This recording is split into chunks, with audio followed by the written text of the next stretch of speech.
17절부터 29절까지 말씀입니다. 신약 히브리서 11장 27절로 29절까지 말씀 찾으셨으면 함께 한 목소리로 봉독하겠습니다. 같이 읽습니다.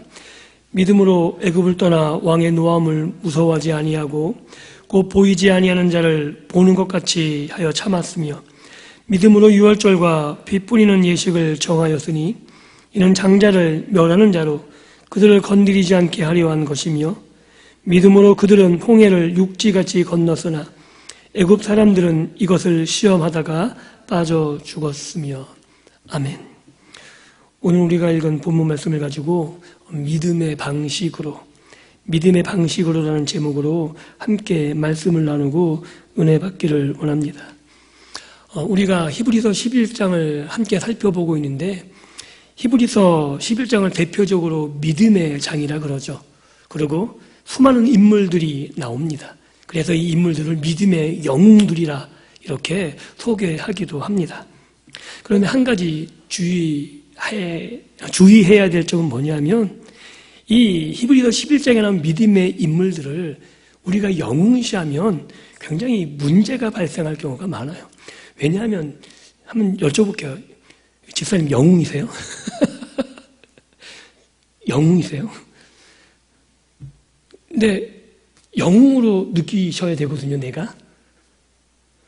그러니까 히브리서 11장은 뭐냐면 여기 나온 인물들이 집사님이나 선생님 같다는 거예요. 그 얘기하고 싶은 거거든요. 그러니까 히브리서 저자가 말하는 건 이 위대한 인물들을 보여주는 게 아니고 이삭이, 아브라함이 당신과 똑같다는 걸 말하고 싶은 거예요. 그게 핵심입니다. 히브리서 독자들이 그렇게 힘든 고난의 여정을 겪어오는데 11에서 11장에 나오는 그 인물들이 당신과 전혀 틀리지 않다라고. 똑같은 육신을 가지고 똑같은 실수도 저지르고 그랬는데 하나님이 어떻게 그들을 이끄셔서 믿음의 사람들로 만드셨는가를 보라는 거죠. 그게 11장의 핵심이고, 그래서 히브리서 11장을 보면서 야 대단하다 이게 아니고 야 나도 할 수 있겠네 라는 답을 찾으셔야 되는 거예요. 그래서 히브리서 11장을 통해서 위로를 받으시고 나도 하나님 때문에 이렇게 되겠구나라고 용기를 얻고 한 걸음 한 걸음 내디져 나가는 게 히브리서 11장의 목표점인 거죠.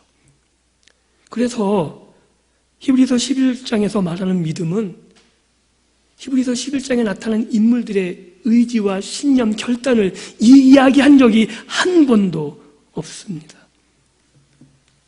오늘 우리가 모세의 이야기를 계속 하게 될 텐데요. 우리가 이 모세의 이야기를 통해서 확인할 것은 과연 하나님이 믿을 만한 분인가예요. 이게 굉장히 중요한 거죠. 여러분, 사람과 관계를 맺을 때 믿을 만하지 않으면 그 사람이 사기꾼인 거 알면 이 관계가 형성될까요? 최소한 내가 속을지언정 그 사람이 믿을만 해야 관계가 설정되는 거잖아요. 그렇게 믿을만 해서 거래하고 관계를 가졌는데 한 번, 두 번 속으면 어떻게 되죠? 양치기 소년처럼. 그 다음엔 신뢰하지 않는 거죠.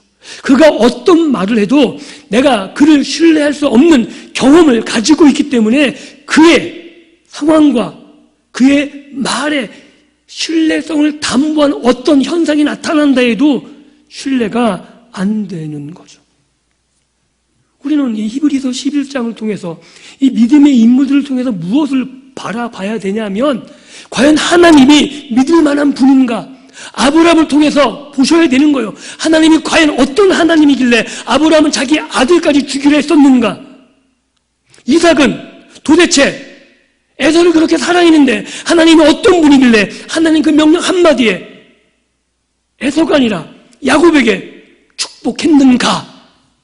야곱은 어떻게 하나님을 만났기에, 하나님을 어떻게 경험했기에 그 고난의 세월을 견뎠는가? 라는 거죠. 모세도 그런 내용으로 점철되어 있는 겁니다.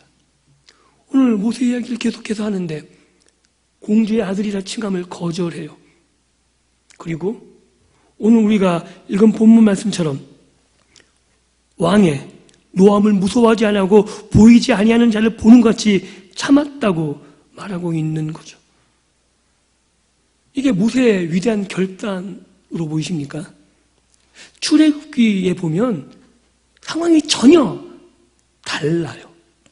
왜냐하면 하나님을 믿기는 믿은 것 같아요. 그래서 애굽의 그 감독관을 쳐서 죽이죠. 그러면 하나님이 간섭하셔서 이스라엘 백성들이 거기에 호응해서 들고 일어나서 야, 이제 애굽의 왕자가 우리의 지도자가 됐다. 이제 우리가 일어설 때다. 이런 걸 기대했을 것 같아요. 그런데 어떻게 돼요? 아무도 호응 안 해요. 단지 모세가 이스라엘 백성으로 이스라엘 편에 선 것만 드러나게 되죠. 그래서 어떻게 돼요? 모세가 야, 탈로 났다. 이제 나 죽었다. 그러고 도망가자. 그러고 도망가요. 분명히 출애굽에 도망간다는 말을 써요. 그런데 오늘 히브리서 본문은 그 이야기를 전혀 기록하고 있지 않습니다. 뭐로 기록하고 있어요? 모세의 결단으로 기록하고 있어요. 뭐가 맞는 건가요? 출애굽기가 맞을까요? 히브리서 저자가 맞을까요? 둘 다 맞습니다. 왜냐하면 하고 싶은 이야기가 다르거든요. 모세가 하나님을 믿은 것은 사실이에요. 왜냐하면 죽지 않거든요. 만약에 하나님이 계신 걸 믿지 않았다면 자포자기하고 기댈 데가 없는 거잖아요. 그러면 어떻게 돼요? 그냥 죽음을 선택했을 거예요. 그런데 모세는 죽음을 선택하지 않죠. 그리고 광야 40년 세계를 끝까지 견뎌요. 뭐 때문에 견뎠을 것 같아요? 제 추론을 이러는 거예요. 하나님 좀 제발 좀 나하고 만납시다. 왜 안 나타나시는 거예요? 모세는 억울함이 있지 않겠어요? 왜냐하면 누구를 위해서 일어섰는데? 하나님을 위해 일어선 것 아닌가요? 어머니로부터 들은 하나님, 아브라함에게 약속하신 그 모든 이야기를 듣고 이제 내가 일어서면 하나님이 도우실 거라는 그 확신 가운데 일어섰는데 하나님은 어떤 일도 안 하시죠. 그래서 처량하게 도망자 신세가 돼서 결혼해서 자녀도 낳고 아무것도 못하게 되죠. 그리고 불꽃 가운데 40년이 지나서 하나님이 나타나세요. 이제 모세의 울분이 터지는 거죠. 하나님이 내가 기억했다. 가라. 그랬더니 뭐라 그래요? 못 가요. 이걸 3번이나 반복하거든요. 하나님이 화를 내고 기적을 다 보여주셔도 못 간다고 때를 써요. 입술이 둔합니다. 그래서 어떻게 해요? 네 형 아론 있잖아. 그래서 하나님이 이기셔서 가긴 가는데 모세는 안 가려고 바둥바둥 거리죠. 왜요? 하나님 그때 왜 안 도와주셨는데요?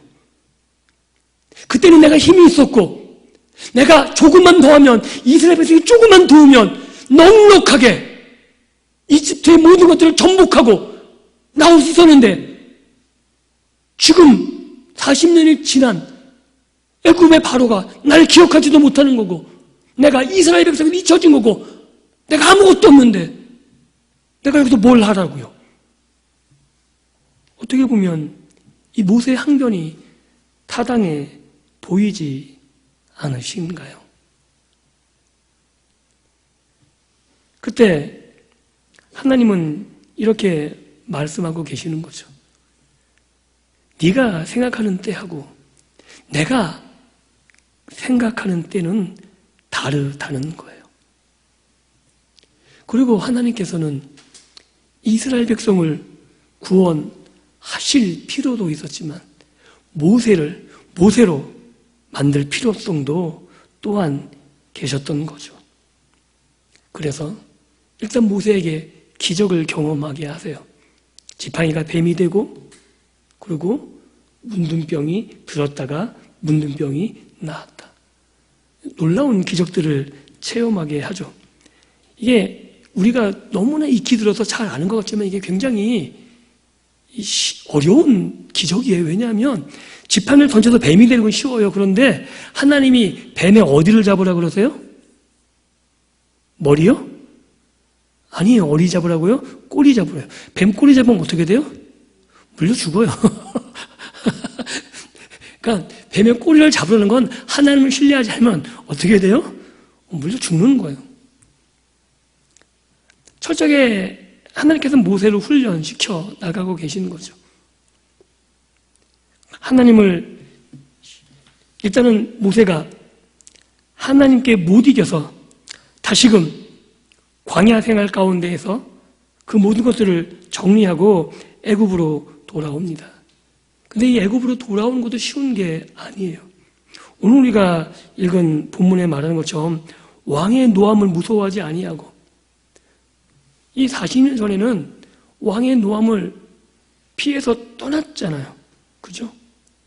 그런데 이 40년 후에 다시 한번 모세는 왕의 노함 앞에 서야 되는 거라고요.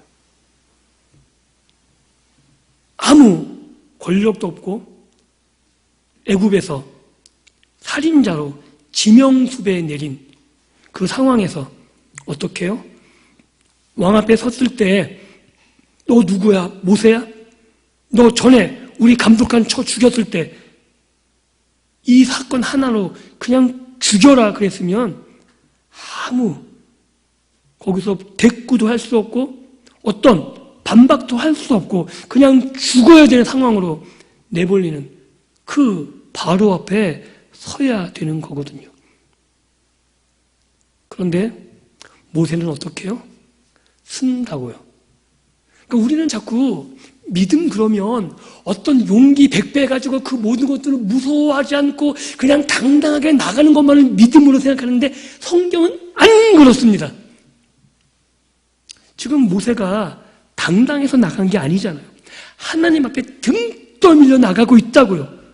안 그러면 하나님이 먼저 자기를 죽일 것 같으니까. 그런데도 불구하고 히브리서 기자는 그 모세가 바로 앞에 섰을 때 그 당혹스럽고 두려움을 가지고 그러나 하나님께서 명령하시기에 어쩔 수 없이 가고 있는 그 모습을 뭐라고 표현하고 있냐 하면 믿음이란 단어로 사용하고 있습니다. 아십니까? 안 놀라세요? 그러니까 우리는 자꾸 믿음이란 걸 어떤 환상에 사로잡히는데 아니에요. 여러분들 주일 예배에 나오시는 것, 수요일날 예배에 나오는 것, 이게 매번 기쁘고 즐거우십니까? 여쭤볼게요. 어떨 때는 막 추우면 집에 막 입고 싶고다 오늘 한번 빠지라 그러다가도 아이씨 그래도 이렇게 오시면 이거는 믿음인가요? 믿음이 아닌가요? 어떻게 생각하세요? 약간 껄떡지게 반만 믿음이고 그런 거예요? 성경에서는 하나님 앞에 나오는 모든 것 자체를 믿음으로 보신다고요.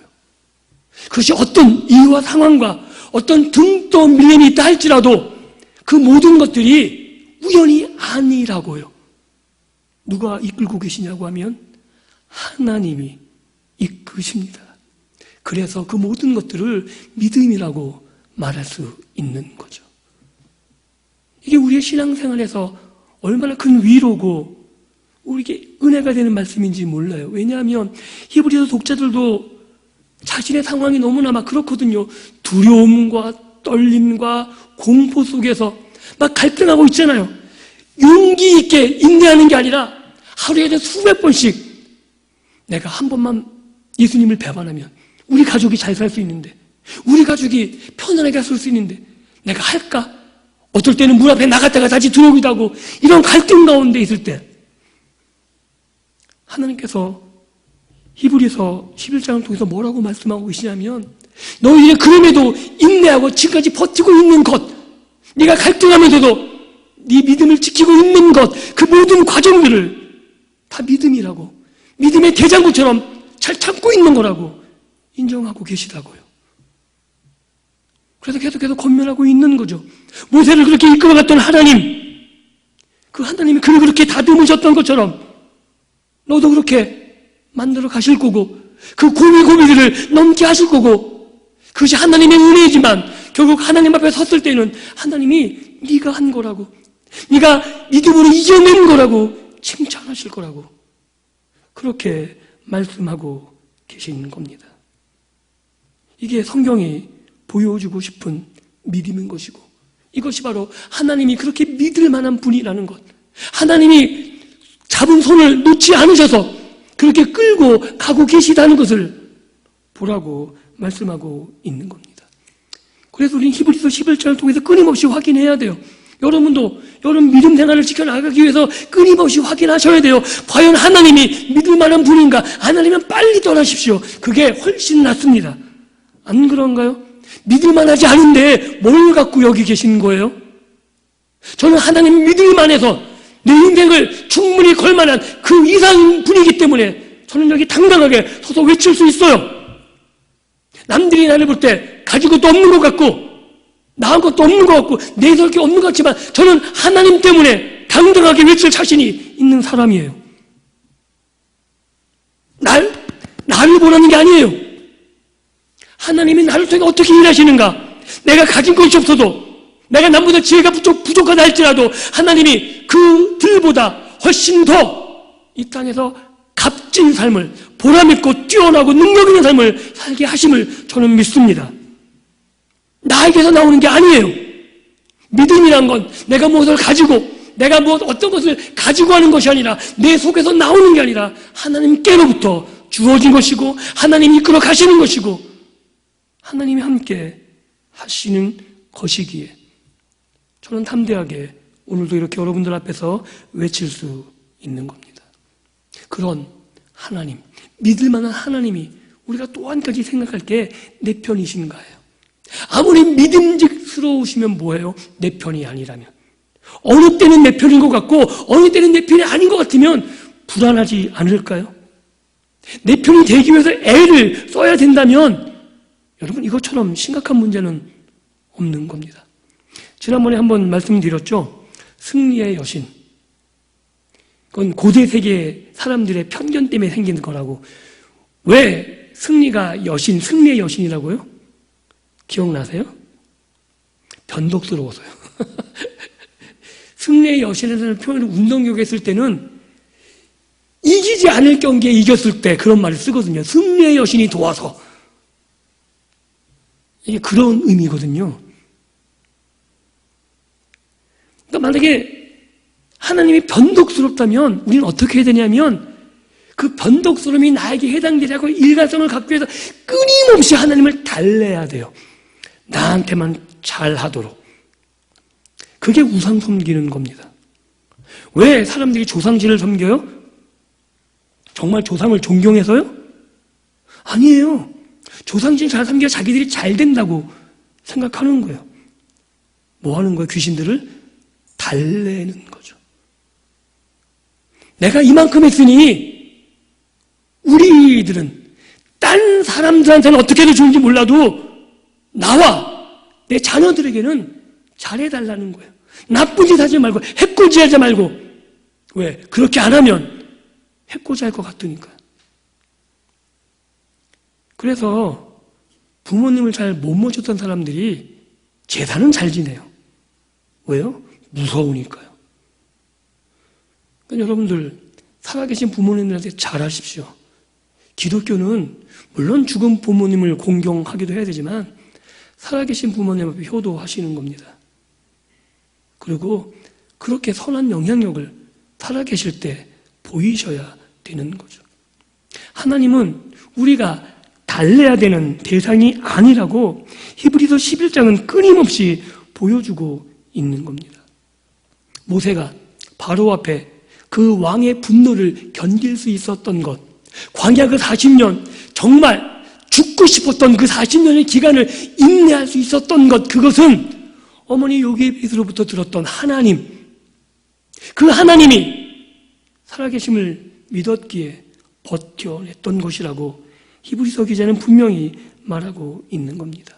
보이지 않는 분을 보이는 것 같이 하나님이 살아계셔서 지금 넌 나를 통해 일하실 것을 기대하고 있었기에 모세는 자기의 생명을 포기하지 않을 수 있었습니다.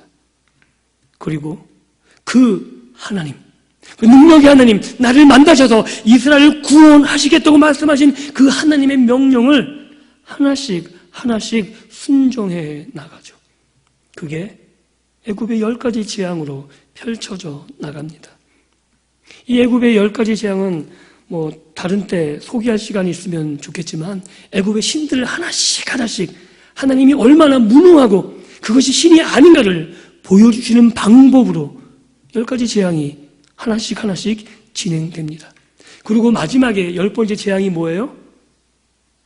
장자의 죽음. 이건 단지 장자의 죽음이 아니라 바로의 아들의 죽음이란 게 핵심인 거예요. 이게 왜 중요하냐면 바로는 파라오, 태양의 신의 현신으로 사람들에게 알려진 존재예요. 즉 애굽의 왕 바로는 정확하게 파라오가 바로거든요. 음역돼가지고. 그러니까 지금 이집트에서도 파라오를 옛날에 왕이라 그러잖아요. 파라오.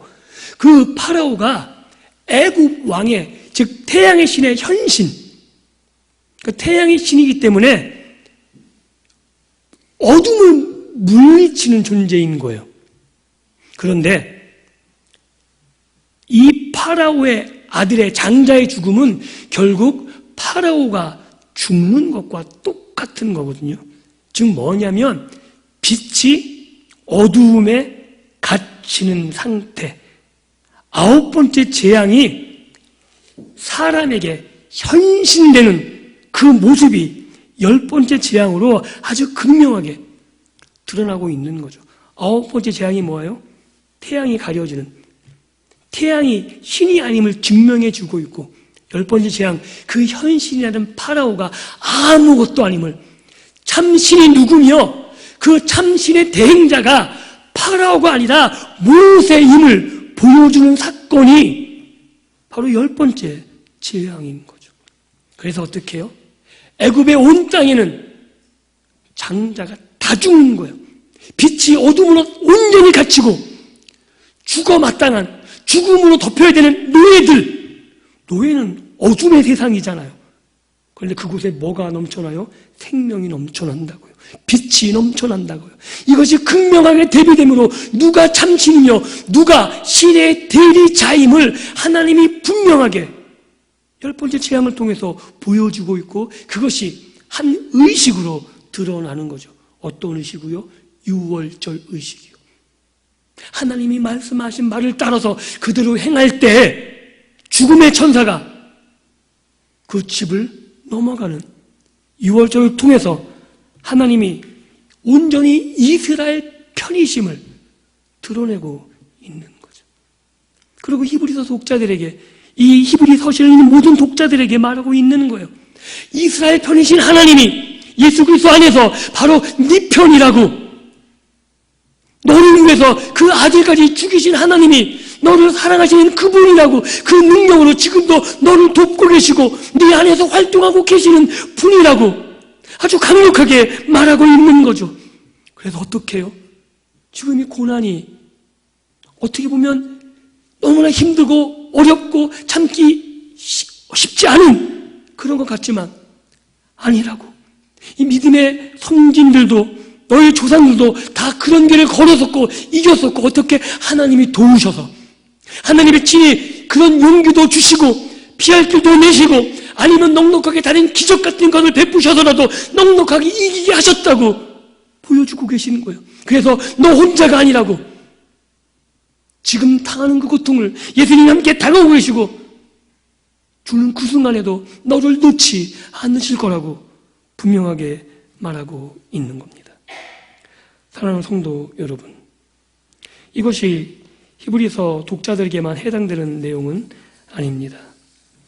왜냐하면 오늘 우리들도 신앙생활할 때 가장 힘든 점이 뭐냐 하면, 정말 어떨 때는 하나님이 안 계신 것 같고 하나님이 계신 것은 부인할 수 없을 것 같은데 왜 나에게만, 왜 이런 일이 나에게 생길까는 그것 때문에 고민하시잖아요. 그런데 히브리서 본문은 그런 그리스도인들에게 이렇게 들려주고 있는 겁니다.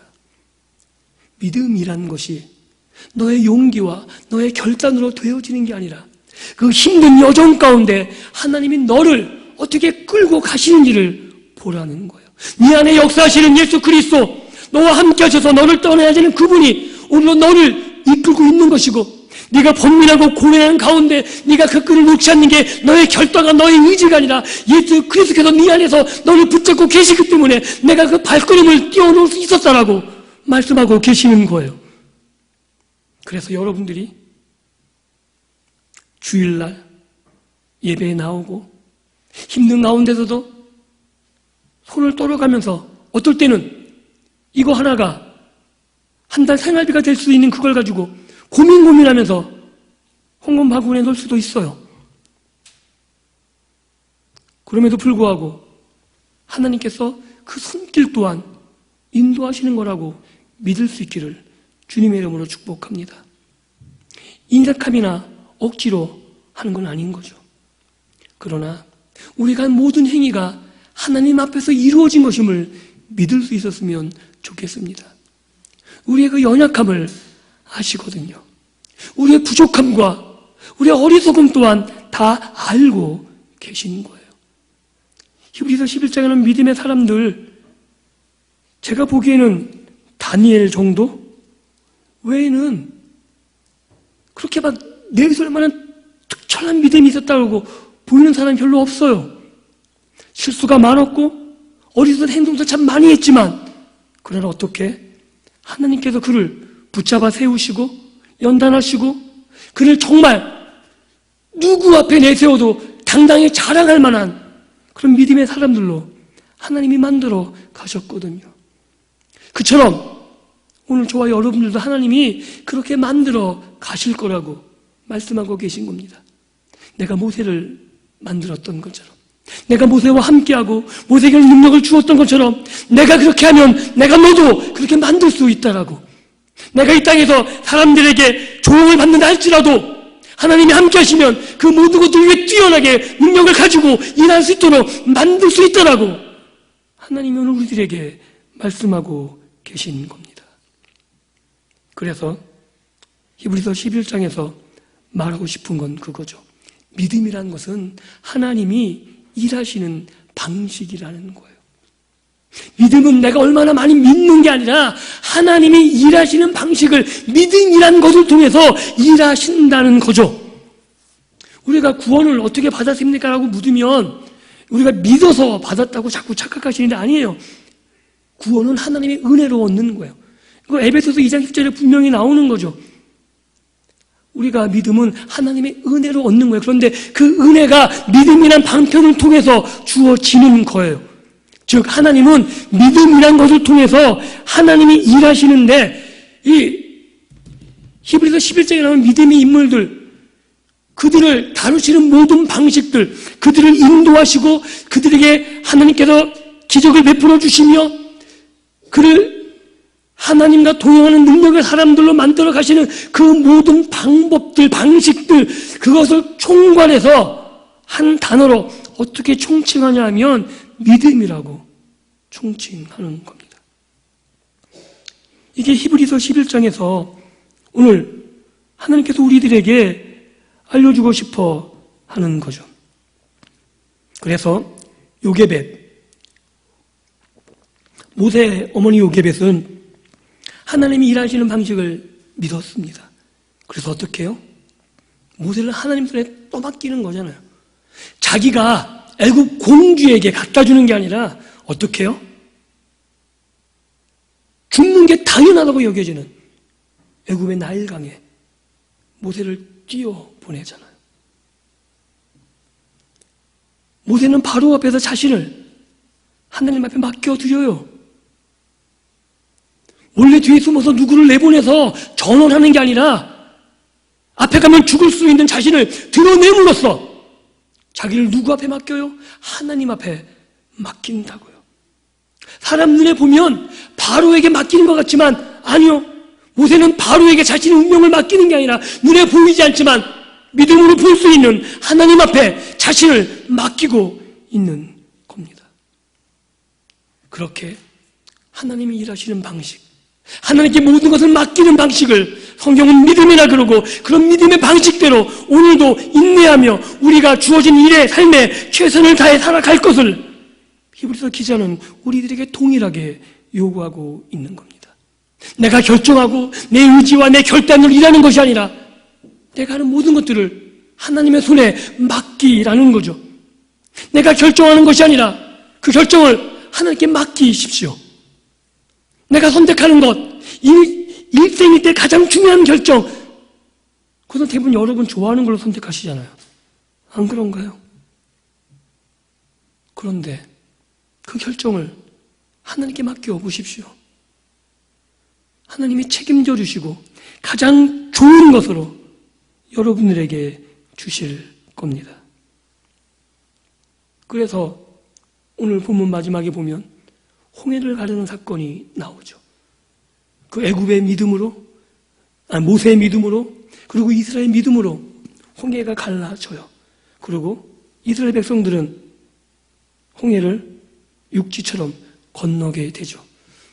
이것도 이스라엘 백성들이 정말 믿음이 대단해서 홍해가 갈라지고 믿음이 대단해서 건넌 게 아니라 뒤에 애국 군대가 쫓아오니까 하나님께 막 울부짖다가 하나님이 지팡이 내면 그랬더니 모세가 이게 딱 열려지니까 애국 군대 묻어서 막 달려간 거잖아요.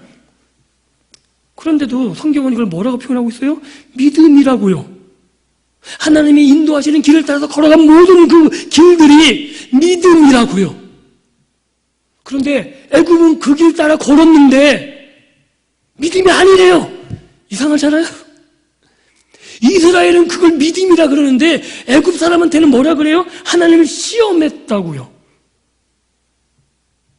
이유는 단 하나예요. 하나님이 이스라엘 편이기 때문인 거죠. 안 그런가요? 애굽 사람들은 이스라엘에 건넜으니까 당연히 자기도 건넌다고 생각했던 거예요. 왜? 이스라엘이 건넜을 때 물벽이 우리가 건넜을 때 계속 물벽이겠지요. 자기들 세계관에선 어떤 신이 이 땅에서 기적을 베풀어서 한 민족을 도운 예가 없거든요.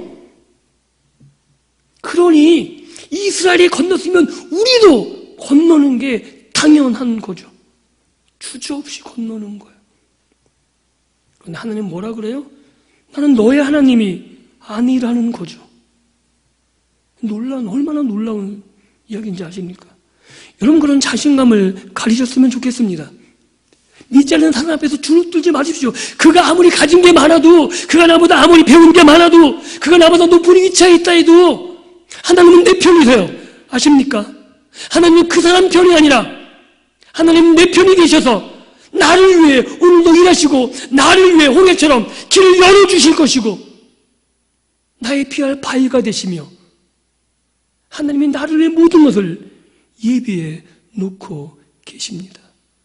내가 비록 두려움 가운데 주저해서 하나님이 등등을 밀었다 할지라도 하나님은 그것을 믿음으로 간주하시고 믿음으로 보시고 그 안에서 놀라운 역사를 이루시며 하나님의 찬양 받으십니다.